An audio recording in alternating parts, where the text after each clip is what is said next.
규제가 덜한 지방의 아파트들을 쇼핑하듯이 사들이면서 우리 시 일부 아파트 값이 크게 상승하였습니다.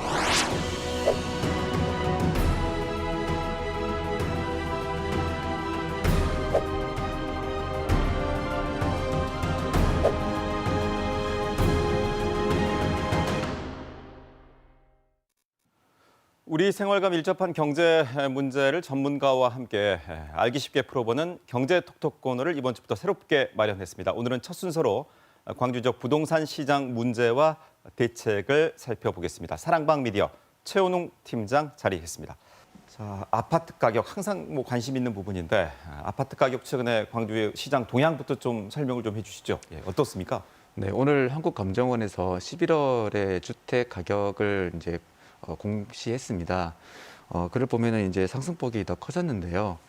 매매가가 이제 2019년 1월 이후로 11월에 최고치를 기록했습니다. 물론 이것이 2018년도 급등기에 비해서는 좀 적은 수치이고 현재 다른 광역시에 비해서도 적은 수치이긴 하지만 앞으로 광주 가격이 조금 더 상승세가 지속될 수 있다는 면에서 우려스러운 것도 사실입니다. 자치구별로 보면은 남구와 광산구가 특히 많이 올랐는데 이 지역의 외지인 매입이라든가 또 거래량 증가가 한 원인인 것으로 생각됩니다.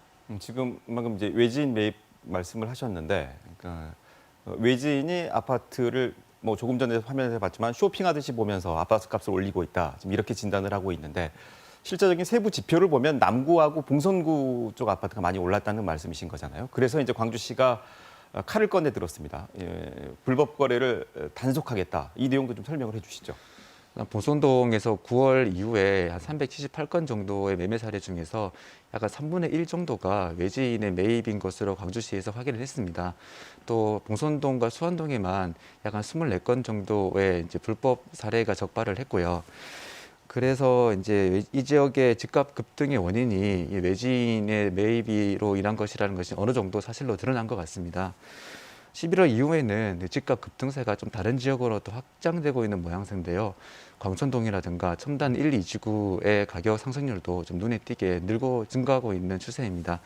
또 이제 학동, 화정동 그리고 또 다른 지역의 인기 아파트들도 지난 2018년도에 매매가 최고가를 육박했거나 넘어서고 있는 상황입니다. 그래서 이제 이 지역도 상승세가 지난 봉선동의 사례처럼 외지인들의 매입인 것과 연관성이 큰 것으로 이제 시에서 판단을 하고 그에 대해서 이제 불법 거래에 대한 조사를 더 확장하겠다 그렇게 발표를 한 것 같습니다. 이제 광주시에서 불법 거래를 단속하겠다는 건데 주요 단속 대상이라고 해야 될까요? 어떤 유형들을 좀 살펴보겠다는 건가요? 기본적으로는 이제 매매가를 허위로 높게 이제 서로 계약서를 쓴 다음에 그렇게 신고를 하고 나중에 이제 취소를 하는 자전거래 같은 형식도 될 수 있고요. 또 이제 다운거래처럼 세금을 더 아끼기 위해서 불법적으로 잘못된 이제 계약서를 작성하는 그런 형식이 주로 대상인 걸로 알고 있습니다. 또 하나 이제 관심이 가는 게 정부에서 이제 그 조정 대상 지역을 지정할 때 읍면 동 단위로 지정하는 방안을 지금 적극적으로 검토를 하고 있거든요. 이제 그렇게 되면 광주 같은 경우에는 특히 아파트 값이 많이 오른 그 남구와 광산구 중에 남구는 봉선동으로 대표가 되고 광산구는 수안동으로 대표가 되는데 이런 봉선동과 수안동이 이른바 조정 대상 지역에 지정될 가능성은 어떻게 전망하십니까? 이전에 비해서는 꽤 높은 편이라고 생각을 합니다. 우선 조정 대상 지역에 해당되기 위해서는 주택 상승률이 물가 상승률의 2배 이상이거나 하는 등의 조건들이 있거든요. 근데 그에 대해서 상응할 수 있는 가능성도 크고요.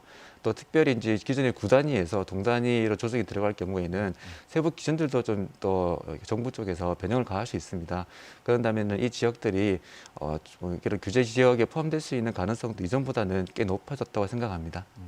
끝으로 이거 하나만 정리하고 가죠. 광주시가 이제 광주의 주택 시장 안정을 위해서 평생주택을 공급하겠다고 했거든요. 이 평생주택이라는 개념이 기존에 우리가 알고 있는 일반 공공임대주택과 어떻게 다른지 또 시장 안정화에는 어느 정도의 효과가 있을 것으로 보시는지 좀 정리를 해주시죠. 큰 차이점은 주거 환경이 크게 개선됐다는 점인데요.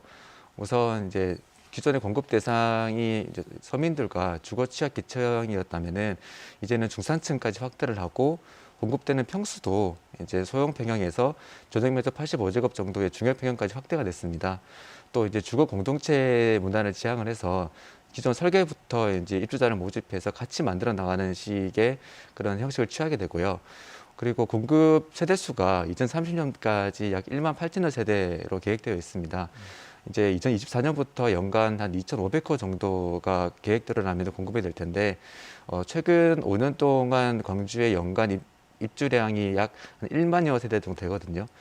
크게는 20% 이상 정도 차지할 수 있을 만큼 의미 있는 수치입니다.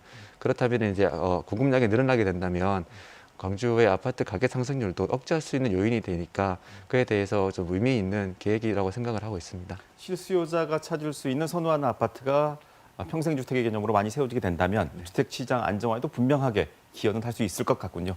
여기까지 정리하겠습니다. 고맙습니다.